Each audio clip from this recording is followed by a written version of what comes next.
Hello friends, तो मैं हूं भानु। और घर की आर्थिक स्थिति में खुद का भी हिस्सा शामिल हो, इसीलिए 10 साल की उम्र में अखबार बेचने वाला बच्चा आगे जाकर सबसे पहला बैचलर प्रेसिडेंट बनता है। वेल यश, परिचय देने की ज़रूरत नहीं है क्या?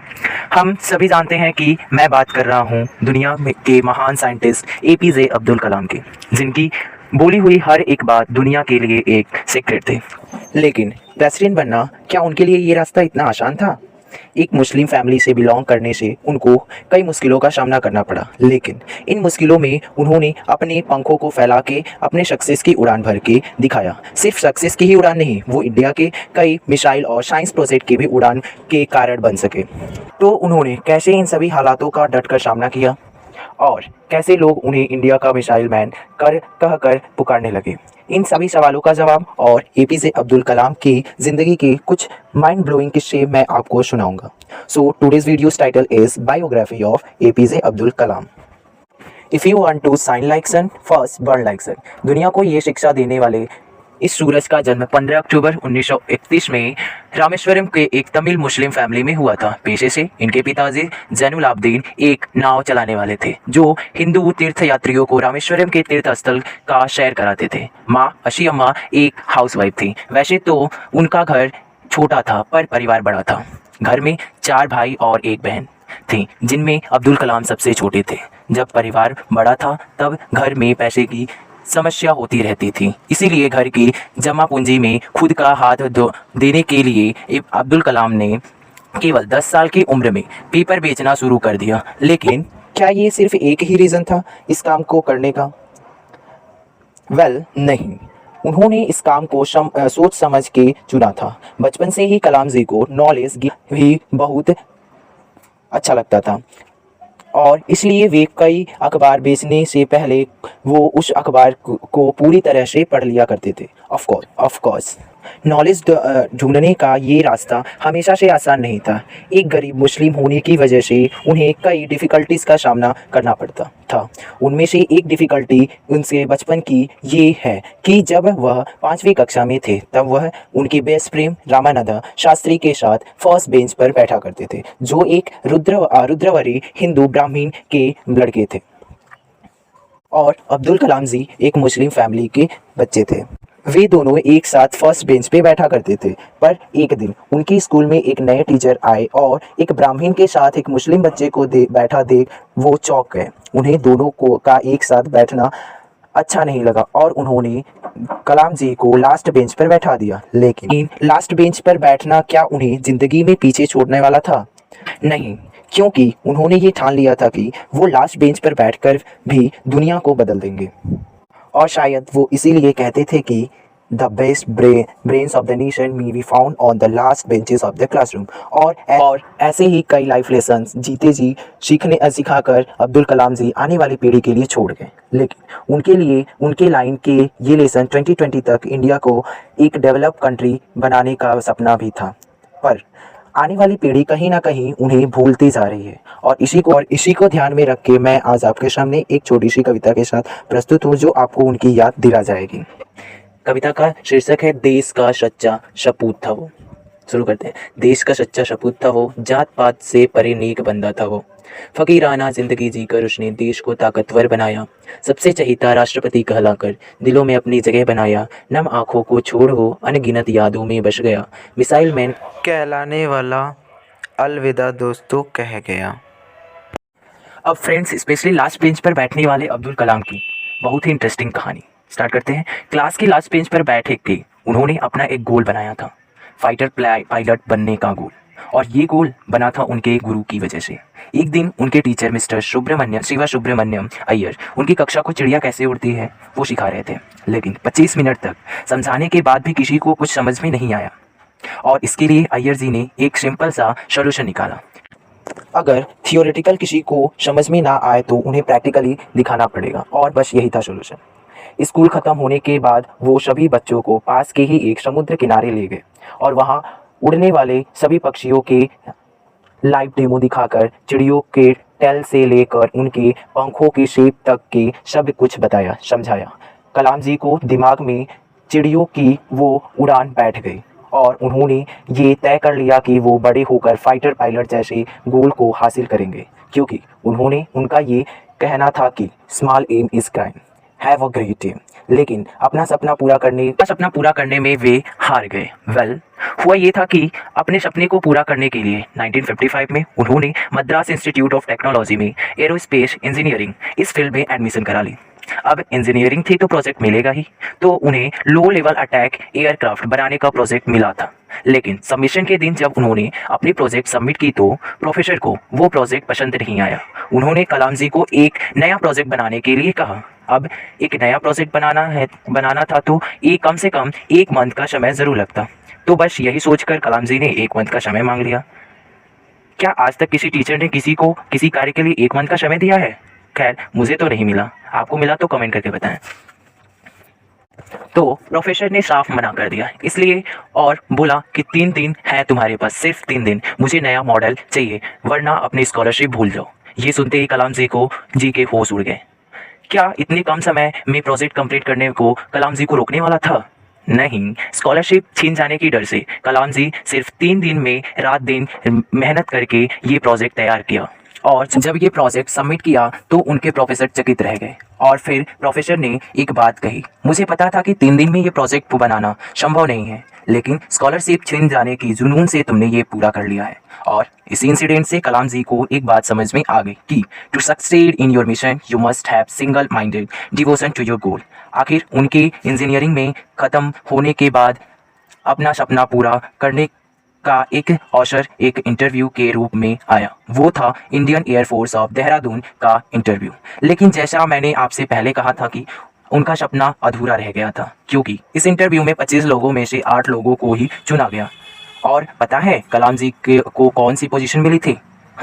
9th। सिर्फ एक पोजीशन की वजह से उनका ये सपना सपना ही रह गया। लेकिन यह इंसिडेंट उनके लिए एक बहुत बड़ी सीख थी। इसलिए इस इंसिडेंट को कलाम जी अपने book my journey transforming dreams into action की ऑटोबायोग्राफी में लिखा है, जिसकी सीख में वो कहते हैं, it is only when we are faced with failure do we realize that these resources were always there within us.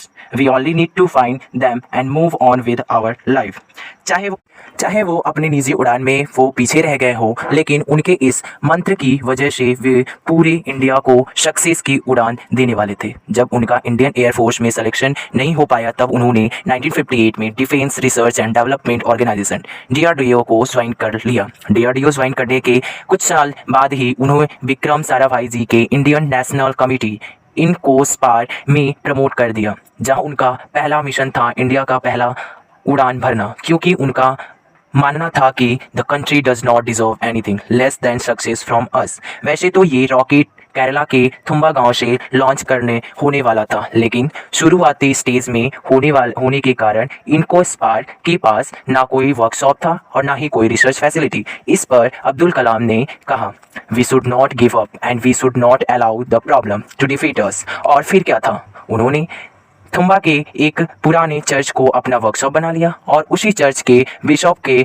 घर को अपना ऑफिस बना लिया और आखिरी में जैसा तैसे करके अपने रॉकेट को बना लिया। लेकिन यहीं पर उनकी मुश्किलें ख़त्म नहीं हुई। रॉकेट के पार्ट्स को लॉन्च पैड तक ले जाने के लिए उनके पास कोई साधन नहीं था, तो उन्होंने सारे पार्ट्स को बैलगाड़ी और साइकिल की मदद से लॉन्च पैड तक पहुँचाया। इतनी मुश्किलों के बाद 21 नवंबर 1963 इस रॉकेट को लॉन्च करके इंडिया में स्पेस की तरफ अपना पहला कदम रखा। लेकिन जिस वजह से APJ अब्दुल कलाम जी का नाम मिसाइल मैन पड़ा था, वो एक सक्सेस नहीं बल्कि फेल्योर था। साल 1969 में कलाम जी इसरो में इंडिया के पहले satellite project satellite launch vehicle SALV के प्रोजेक्ट डायरेक्टर बने। 10 साल की खून पसीने की मेहनत के बाद वो इस रॉकेट को खड़ा किए। प्रोजेक्ट के समय 1960s में कलाम जी के पिताजी की मृत्यु हो गई, लेकिन फिर भी वो अपने लक्ष्य से भी बिल्कुल भटके नहीं। उन्होंने अब इस प्रोजेक्ट को निजी ज़िंदगी से ऊपर रख कर अपना कार्य पूरा किया। जब जब 1979 के अगस्त में उस रॉकेट को लॉन्च किया गया तो सेकंड स्टेज में कुछ तकनीकी प्रॉब्लम खराबी की वजह से बंगाल की खाड़ी में ये जाकर गिर गया। जब प्रोजेक्ट फेल हो गया तब तो सभी लोगों ने उन पे सवाल उठाने शुरू कर दिए। तब प्रोफेसर सतीश धवन जो उस समय के इसरो के चेयरमैन थे, उन्होंने इस फेल्योर का पूरा श्रेय खुद पर ले लिया। उनके इस लीडरशिप की तारीफ करते हुए कलाम जी हमेशा कहते थे, leader must have vision and passion and not be afraid of any problem, instead he should know how to defeat it, most importantly he must work with integrity. Leader के इसी शेख को हथेली पर रख के फेल्योर के साथ जल्द ही एक नए सैटेलाइट लॉन्चिंग व्हीकल SLV-3 का निर्माण किया। आखिर 18 जुलाई 1980 में इसी SLV-3 से रोहिणी 1 फर्स्ट सैटेलाइट का लॉन्च किया, जिससे India super exclusive club of space firing nation का 6th मेंबर बन गया। इसी मिशन के बाद वे इंडिया के सबसे पहले इंटरमीडिएट रेंज बैलिस्टिक मिसाइल अग्नि और पृथ्वी जैसे प्रोजेक्ट को सक्सेस किया, जिनकी वजह से उन्हें 1981 में पद्म विभूषण और 1990 में पद्म विभूषण से सम्मानित किया गया। लेकिन जिस काम के लिए उन्हें 1997 में भारत रत्न से नवाजा गया था वो था पोखरण 2। जी हाँ, पोखरण 2 एक ऐसा न्यूक्लियर बॉम्ब टेस्टिंग प्रोग्राम जिसने इंडिया के CIA के सैटेलाइट को चकमा देकर हमारे न्यूक्लियर बॉम्ब का परीक्षण किया था। इस प्रोग्राम के पहले चीफ कोऑर्डिनेटर थे डॉक्टर APJ अब्दुल कलाम जी। इन्होंने जापान और US के वार्निंग के बाद भी इस मिशन को चालू रखा और बहुत ही चतुराई के। इसका बेस्ट एग्जांपल है डॉक्टर APJ अब्दुल कलाम जी। 41 वर्ष की सेवा करने के बाद जब APJ अब्दुल कलाम जी 1999 में DRDO से रिटायर हुए तो 3 साल बाद कलाम जी को भारत का प्रेसिडेंट बनने का प्रपोजल आया। अब ये हुआ कैसे? मैं आपको बताता हूँ। रिटायर होने के बाद 2001 में कलाम सर अन्ना यूनिवर्सिटी में पढ़ने लगे। एक दिन लेक्चर लेने के लिए जब यूनिवर्सिटी पहुंचे तो उनके पास एक कॉल आया जिस पर उनसे कहा गया कि प्रधानमंत्री आपसे बात करना चाहते हैं। पर ये कॉल कोई मजाक नहीं था। कॉल पर उनसे बात करने वाले शख्स थे अटल बिहारी वाजपेयी, उस समय के प्रधानमंत्री। उन्होंने कॉल उठाते ही हुए ही कहा, आपके लिए हमारे पास एक इम्पोर्टेंट न्यूज़ है। वो ये है कि हमें लगता है कि भारत को आप जैसे राष्ट्रपति की जरूरत है। यह बात कलाम जी के लिए अविश्वसनीय थी। अब इसका जवाब देने के लिए उन्होंने वाजपेयी जी से कहा कि मुझे बस 2 घंटे की मोहलत दीजिए। उन 2 घंटों में उन्होंने विचार किया कि इंडिया को 2020 तक डेवलप बनाने के लिए सोचा, जो सपना वो हमेशा देख रहे थे, और उस सपने को पूरा करने का ये उनके पास सुनहरा अवसर था। फिर 2 घंटे बाद जो उन्होंने जवाब दिया उससे वे 25 जुलाई 2002 में इंडिया के 11th प्रेसिडेंट बने। राष्ट्रपति होने के बाद उन्होंने अपने टीचिंग के ड्रीम को नहीं छोड़ा। उन्हें जब भी समय मिल जाता तो वो बच्चों को पढ़ाने चल देते। टीचर्स डे के एक इंटरव्यू में उन्होंने कहा था कि अगर लोग मुझे अच्छे शिक्षक की तरह याद करते हैं तो यह मेरे लिए सबसे अच्छा सम्मान होगा। इन्हें टीचिंग के प्रोफेशन से इतना लगाव था कि वो आखिरी समय तक अपने इस प्रोफेशन के साथ नहीं छोड़ा था। 27 जुलाई 2015 के दिन हार्ट अटैक की वजह से गिर गए। तब भी वो शिलोंग के इंडियन इंस्टीट्यूट ऑफ मैनेजमेंट के अंदर पढ़ाने के लिए आए हुए थे। इतना ही नहीं, मरने के बाद उनके अंतिम संस्कार में 3,50,000 से भी ज्यादा लोग शामिल थे, जिससे पता चलता है कि वो लोगों के मिसाइल मैन ही नहीं बल्कि कलाम चाचा, पीपुल्स प्रेसिडेंट और कई ऐसे नाम से भी इंडियंस के दिल में बैठे थे। अब आपकी बारी है कि अब्दुल कलाम की कौन सी ऐसी चीज आपके मन को भा गई जिसे आप अपने डेली लाइफ में इनकॉर्पोरेट करेंगे, और इनके बारे में सबसे इंस्पायरिंग चीज़ आपको क्या लगी वो हमें कमेंट करके ज़रूर बताएं। अगर इस वीडियो से कुछ नया सीखने को मिला है तो एक लाइक ज़रूर करें और अपने फैमिली मेम्बर्स के साथ इसे शेयर करें ताकि वे भी ऐसे महान पुरुषों के बारे में जान सके। नए हैं चैनल पे तो अभी सब्सक्राइब करें study and fun with Bhanu. With that's it friend, as always stay curious, keep learning, keep growing. जय हिंद।